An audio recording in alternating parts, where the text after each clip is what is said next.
Hey guys, welcome to part two analysis. So let's analyze this episode. Easily, easily one of the biggest episodes this week. Pero mas malaki pa rin yung revelation na nangyari with Mana Clara and Padre Damaso. But you know what? Let's analyze this one. So they made some changes, okay? Um, Ngayon sinabi ko, sana ba yun? Sorry, nag-iisip ko. Okay, let's go back to here. Nakaraan yan.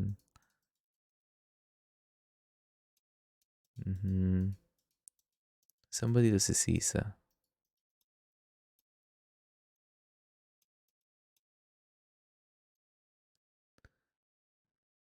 Gusto mo makita si Sisa dito. Sorry ah.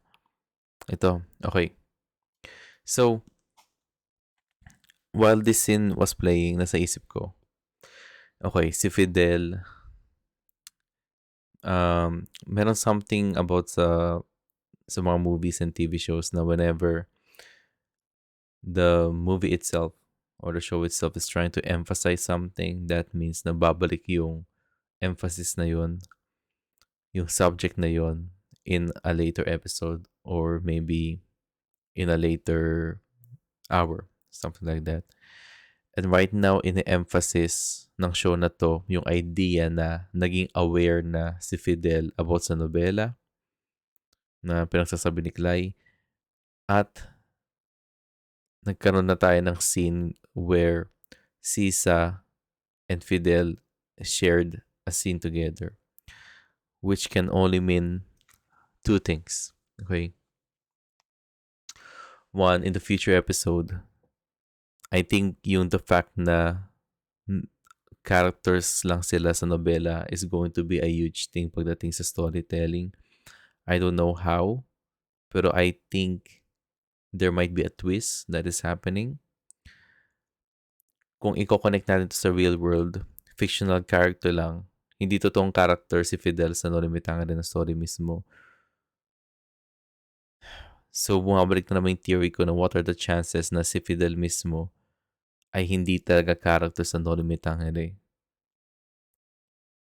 Pero isa talaga siyang character sa buong sa totoong mundo. Isa siyang totoong tao na nawala ng awareness niya about saan talaga siya nanggaling, which is the present time. And then two, magiging malaking role niya pagdating sa story ni Sisa. And in this case, na-confirm in this scene right here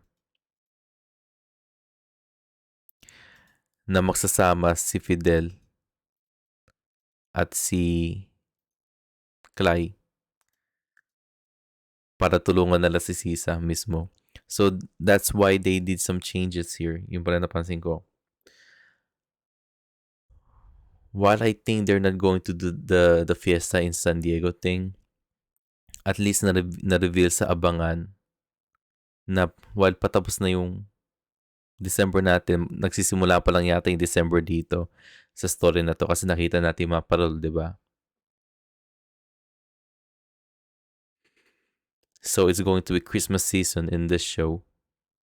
While next week we already went past New Year. So basically, I think this is the show telling us na hindi na to sakto sa araw natin in sa mismong araw na nangyayari dito in real time compared to that moon scene and lunar eclipse scene na nangyari sa show at nangyari mismo in our real time. So there's a disparity in the time na in general. Pero I think this is a good way to separate the Clay character from the Ibarra character. Kasi again, sinabi ko in a previous episode, curious ako how they are going to handle the last chapters of the Nolimitangan story because Ibarra has to face his own challenges alone. alongside with Elias. And I cannot see an episode kung saan habang nangyayari yung mga last chapters ng No Limit Tangere, kasama niya mismo si Clay.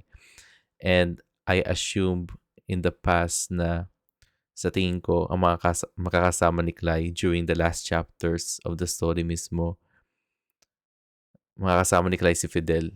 And in this case, I think na-confirm na there are going to be two different storylines that is happening sa Maria Clara at Ibarra mismo.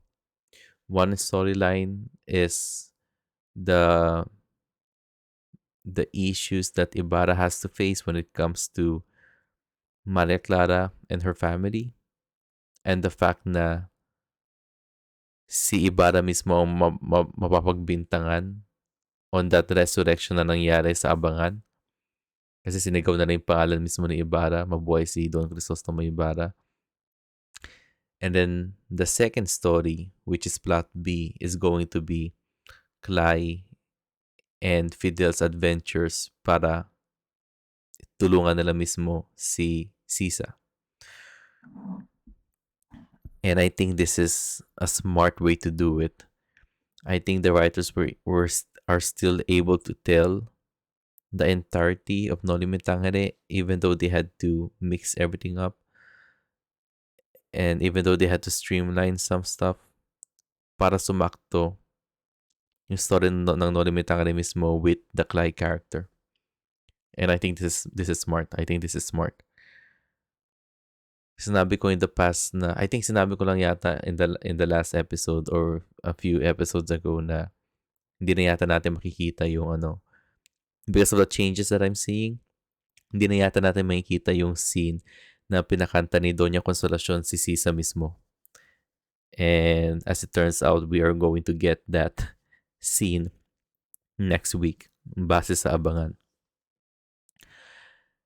So, at least we have a general idea na kung saan papunta yung story and how kung paano yung mga writers separate nila yung Clay character with the Ibarra character so that Ibarra can handle his own stuff and Clay can handle her own stuff. And in that case, while a lot of stuff is going to happen to Ibarra in a negative way, Clay is not going to be aware of it kasi nakapokus siya mismo kay Sisa. So all of her attention is going to be with Sisa. Baka malalaman na lang ni Clay, malilate na lang si Clay sa balita na nasa mahirap na sitwasyon na si Ibarra. Yun na lang masasabi ko. And, I think to balance everything out, since next week we are going to see a lot of heavy scenes regarding Sisa and Ibarra himself, the Clay and the Fidel tandem is going to be there to balance the heavy scenes with the lighter scenes. So again, interesting decision, but I think it is the writers were able to write it in a way that, I think it's going to work, at least within the context of the show. Again, we got Padre Salvi being a snake. He is very intimidating in this scene right here. Nag-stick pa rin sa plano si Salvi. He decided to push his plans further, faster, given na magpapakasal na si Ibarra mismo pati si Maria Clara. I got nothing else to say about this one, pero the fact na yung offer na she can't refuse, yung offer na para sa safety ng pamilya mismo ni Maria Clara, that decision basically was decided by Clay herself. And again, this is consistent yon with the idea na most of the decisions that are happening in this show is kagagawan mismo ni Clay. Pero, it's expected just para lang ipakita sa atin na, at least Clay um, is a part of this story. Pero, by the end of the day, it's just an illusion kasi I said it before and I say it again. The ink is dry. At kahit man si Clay ay hindi ma-involve sa story, kahit man si Clay ay matulog sa buong narrative ng story, yung mangyayari pa rin yung story point kung saan ibibigay mismo ni Maria Clara yung letter kay Padre Salvi in some shape or form kahit walang involvement mismo ni Clay. Pero ginawa na nila to para we have this illusion na at least si Clay ay may ginawa siya, naging malaking role niya para sa decision mismo ni Maria Clara. So, there's that. Para picture lang ko nga itong ano na to para sa thumbnail. I really like her look here.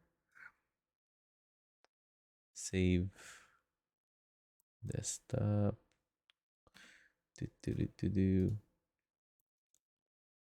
And yeah.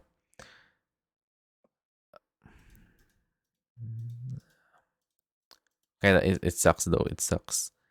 It sucks for Ibarra himself, syempre. Ngayon pagdating naman sa abangan, again, yung Doña Consolacion scene. Actually, nangyari to gabi. Gabi sa San Diego, pero gagawin na lang araw dito. What else? Ito yung mga kagrupo ng isang grupo ni Elias. Hindi, actually, hindi. No. Ito yung mga ito si Pedro, di ba? Pedro yata pangalan nito, yung asawa ni Sisa. Pati ito si Lucas ba, yung kapatid ni Taong Dilaw. So, all this time, ang revenge nila, ang way nila para of revenge is gagamitin na lang yung pangalan ni Ibarra mismo para siya ay mapagbintangan na siya yung mastermind ng kaguluhan na ito. And kung makukulong si Ibarra dahil dito, makukulong siya. Kasi siya yung ginawang mastermind. Kaya na sinigaw yung pangalan ni Don Crisostomo Ibarra. Kasi wala naman talaga siyang kinalaman dito. Gusto lang nila makulong mismo si Ibarra. And it kind of relates to this thing that happened in real life kung saan kaya nakulong si Jose Rizal in the past dahil akala ng mga Espanyol that time na ang mastermind ng KKK ay si Jose Rizal mismo. Kasi there was this one person na I believe ay na-captured na taga-KKK. Tinanong nila kung sino yung mastermind ng KKK mismo or kung sino man yung leader nila. Ang sinabi mismo ng na-captured, sinabi niya mismo, si Jose Rizal po ang leader namin. And stuff like that. And again, I find it really interesting and funny na kung ano yung sinulat mismo ni Rizal sa kanyang nobela, yun din ang nangyari in real life to him. Kung saan siya mismo napagbintangan sa paggawa ng grupo ng KKK mismo. So, there's that. What else? Again, Padre Salvi as a snake. And here, ito na. Ito yung kaninang tinanong ko kay Joe Tabs sa habang nire-reply yung comment niya. And I think I'm right. As it turns out, yung Kastila na nagpakasira ng ninuno ni Elias ay si Don Satorsismo mismo, which is yung lolo ni Ibarra. And I think that was basically confirmed in this scene right here. So I find that really interesting. Akala ko the whole time alam ni Elias na si Ibarra alam ni Elias na lolo niya si Don Satorsismo, pero as it turns out hindi pala.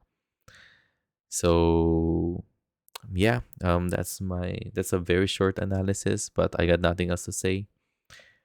But yeah, that's all of it. I can't wait for next week. Can't wait for the next episode. And what do you guys think? Did you guys like the episode itself? And what's your opinion about it? Just leave it down here in the comment section below, and see you guys next year. Goodbye and take care, and Happy New Year.